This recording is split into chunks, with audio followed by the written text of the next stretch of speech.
the Supreme Court struck down DOMA, basically struck down Prop 8. We've been giving you some of the reactions coming from politicians, from pundits, religious figures, and so we have some more of that.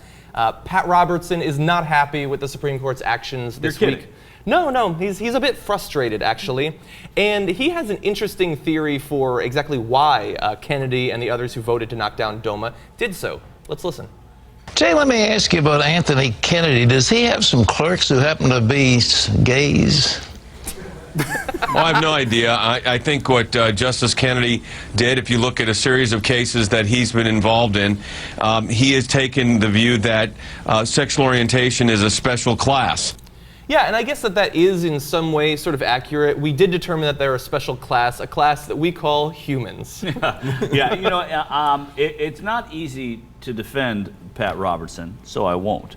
But one of the things, guys, that you know, he brings up a great point. He goes to the heart of the gay rights movement in the 70s and the 60s and 70s, which was to try and get people to come out.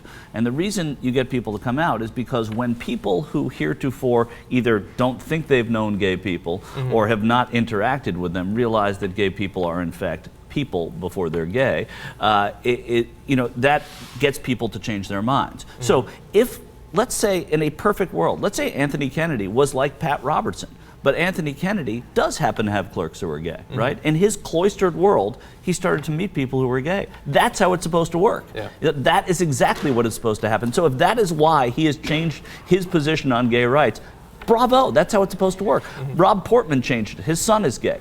Okay, it took him a while to come to it, but he changed his mind. That's okay. That's what we want to see happen. And statistically speaking, I'd hate to break it to you, but someone who works for the 700 Club is gay. There is no doubt about it. And fear is a great motivator to raise money for the 700 Club. Of course it is, yeah. No, so, but I'm just saying that, you know, if Pat Robertson is onto something here, then maybe he's the last to learn that when you know gay people, you realize that they are in fact people, and it's okay to change your mind at a certain point if you know somebody. Yeah, this story is a bit frustrating for me in particular because we've had this streak now of several months, maybe even 6 months, where Pat Robertson has mostly been making sense and he seems to have moved in a little bit more tolerant direction. But here, that's not the case. Not now, mostly been making sense. More than usual. More than usual. Yeah. Mostly for the stories that we choose to cover, which of course is not a randomly determined sample. But he also went on to say that he believes that this might lead to something like Sodom and Gomorrah. He was talking with the civil rights attorney about that. He said that God did something pretty drastic, sort of implying or threatening that it might happen again. And he also, we should bear in mind that last year, he has a pretty consistent opposition to gay rights. Last year he said that it was somehow related to demonic possession. So not exactly progressive when it comes to this issue. But we shouldn't be surprised. He's a very old gentleman. He comes from a very different worldview. He bases his life on a book, which, you know, we all know that that can be a very silly thing.